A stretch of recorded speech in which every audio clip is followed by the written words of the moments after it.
I'm your superhero critic, and I'll stay super as long as you stay awesome, and it's my 5-year anniversary! Yay! I'm Kermit the Frog! Anyway, mind you, this past Thanksgiving actually was my 5-year anniversary, and this is a couple weeks late, but that's due to work schedule being so fucking chaotic, as well as just in general being too exhausted to actually edit.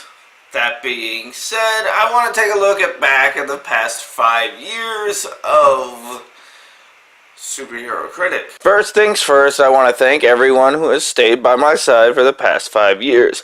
I personally feel I have come a long way since the beginning with my Batman Forever review. I have met a disturbed supernatural weirdo, I've been forced to sit through the worst of Batman by 2 different Jokers, I've had a fight with Spider-Man, endured a summer of bad sequels, and when I felt like giving up, I was met by disturbing critics. I've delved into new media from video games to actual comics. And with that being said, I wanted to do something to wrap around the past 5 years. So I decided today's review, to mark the anniversary, is going to be the comic book adaptation of the very first review I've ever done. So let's dig into the comic book adaptation of Batman Forever.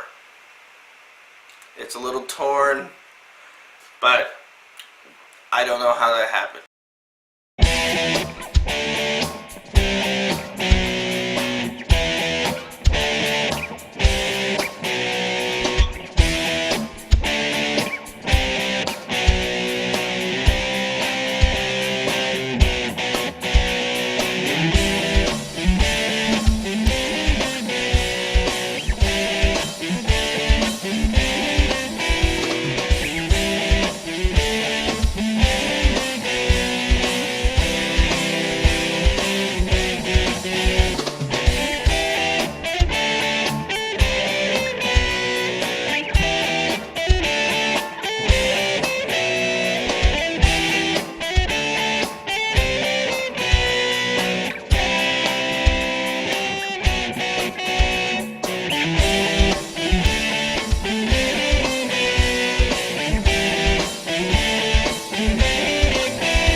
There is actually 2 covers for this comic, one of which showcases what the actors look like in the actual film, and includes a wraparound of what Batman looks like in the comic. However, the version that I have is more towards the art style of the comic itself, and showcases the villains behind our dynamic duo. We start outside of Arkham and we see that Harvey has escaped, but we also see that part of the story's script pages have been drawn onto the page. So, am I reading a comic or reading the script, or is it both? Tell me! We head to Wayne Tech, where Bruce is doing a department check when a worker introduces himself as Edward Nygma. Ed promotes his new invention, but Bruce sees it as a mind manipulation, and Ed vows to make Bruce understand. Meanwhile, in the Batcave, Batman declines getting food from Alfred. So they actually translated the "I'll get drive-through" joke from the film. It wasn't funny then, it's not funny now! At the bank, Two-Face has a man kidnapped and he goes with his luck-based torture but ends up using him as bait anyway. Our hero gets the info he needs after a conversation with Chase Meridian, the psychologist who thinks bats are rodents. Our villain is waiting on our hero to exit the elevator, which then leads to 2 pages of Batman kicking all of Two-Face's stooges' asses. the Bat chases Two-Face into a... As Two-Face fills the vault with acid, he hoists it away in a helicopter. Batman then uses the guard's hearing aid in order to unlock the door, saving both of them before he swings into the window, punching him in the face. This time have the good taste to die. So I'm sure I did that joke in the original version, but can't pass up a good time to use Akbar. The copter crashes into the Gotham Lady Liberty, with Batman surviving before heading to Nigma, who has his boss tied up and forces him to volunteer to his invention, to which he responds with firing Ed, to which Ed responds with tossing him out the window. However, that taste is still disgusting. The next day at Wayne Tech, Bruce learns of what happened, and his secretary hands him an envelope that gives him a riddle of his head. Bruce then takes the riddle to Chase to get her professional opinion on the riddle. He then creepily says he needs to get her undressed. Worst social skills ever. We then head to the circus, with Bruce desperately trying to impress Chase, but while they are enjoying the flying Graysons, Two-Face hijacks the show, demanding that Batman be dead, saying he'll blow up the circus if he doesn't show up. You know, one of the things about, superhero villains, they always threaten to blow up the building that they're in. Well, it makes no sense. You're not getting away from the explosion unless you have a helicopter set outside of it. Which in this case, Two-Face doesn't. So, you're blowing up the circus that you are standing in. Are you that insane? Then again, who are we talking about? The Graysons decide to be do-gooders and try to stop the bomb, while Bruce punches a stooge and Richard manages to get a hold of the bomb. But while he tosses it into the ocean, Two-Face shoots his family out of the air, causing them to plummet to their death. One of the differences between the comic and the movie is that this comic omits Dick's brother. So, it's kind of a less of an impact with him losing his entire family, where in this case he just loses his parents. So, I don't know, it's just one of those things that I think should have been included, but hey, I didn't make it. Bruce does the good thing and gives Dick a place to stay, but he is just set on killing Two-Face, that is, until Bruce shows him the garage and his motorcycles. Chase then uses the back signal to spend time with him, which he does not appreciate at all. The bat signal is not a toy! Leave my stuff alone! Batman heads away from the police building and drives past Two-Face, and a pursuit begins, but Batman gives them the slip, causing one of the Stooges to crash into a building. There, his two henchwomen are arguing over what he should eat before the Riddler makes his appearance and gives Two-Face a proposition using the box, but needs his help in order to fund it. And lucky for him, his coin lands on the good side because they begin the false Nigma Tech broadcast while our villains enjoy some downtime. Yeah, this box makes me feel so good. What happens next is one of the differences between the film and movie, because instead of Dick doing some unnecessary acrobats, he just walks through the door to the Batcave, yet still falls down the stairs, before we jump to Bruce, who gets a warning on his Batwatch that Dick took the car. Alfred, I am a billionaire playboy.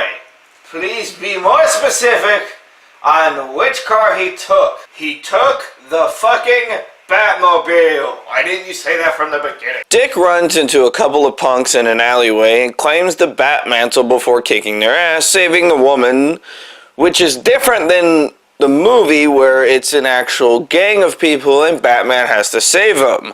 Then in the Batcave, Dick demands that Bruce lets him be a part of what he does, but Bruce says no, but Dick says he doesn't care. You can't tell me what to do, you're not my real dad! bad. We go to a celebration where Enigma brags about his box being successful despite Bruce's claim of it failing.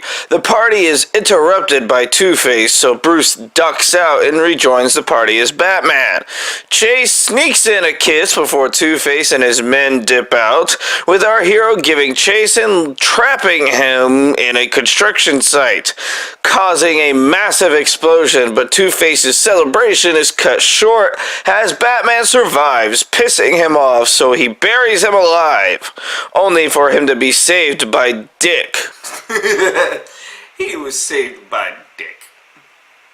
I know, that joke was immature, but fuck you! Bruce is, of course, pissed off at Dick, but it's Alfred who says maybe it's not a bad idea to let Dick help.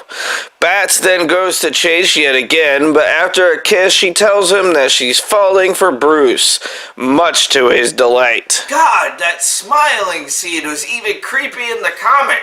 Why did you include that? Our villains are pissed that Batman is still alive, but they go through the box's videos to find Bruce's thoughts, revealing a bat problem. So they storm Bruce's home and basically kick his ass since he can't reveal his secret. The Riddler then finds the Batcave and blows it up. You know, I kind of wish they actually animated his Jim Carrey crotch grab. But alas, they didn't. So sad. The Riddler is pissed Bruce is still alive, so he injects Chase, which is completely different than the film. Meanwhile, Bruce and Alfred are figuring out what all of the riddles mean, which is mystery or enigma. Alfred then lets Bruce know he's limited on bat toys, but as he's getting ready, Dick shows up as Robin. Dick, where did you get that suit? I bought it on eBay. The comic skips the battleship scene, and instead our heroes agree to team up and jump into the bat boats and get into the villain's lair, Robin going ahead and meeting Two-Face, and the two begin to fight. But when Robin is met with the choice of letting Two-Face fall to his death, our hero chooses to save his life. Batman comes face to face with our villains, who have Chase and Robin locked in tubes above the ocean below. Our hero does some quick thinking as he throws a batarang into Riddler's box, frying his brain. Batman then beats the odds and saves both Chase and Robin. Two-Face is still around, but not for long, as he falls to his death after being tricked with coins, and our comic then ends with our hero proclaiming he is both identities, while Ed seems forever psychotic with our heroes looking over Gotham. This comic is actually pretty good. I actually enjoy this more than the movie itself, because this is based on the original script that was less campy and honestly a lot better. I feel like if the real movie took after the comic, it would have been a way better film and less Jim Carrey-fied. And don't get me wrong, I am a huge Jim Carrey fan, but I just can't stand Batman Forever. And to be honest, it's one of my guilty pleasures. But that being said, Christmas is right around the corner, so stay tuned for some joyous fun. I'm your superhero critic. Thank you for 5 years of dedication to my channel. And that being said, I'll be super as long as you stay awesome.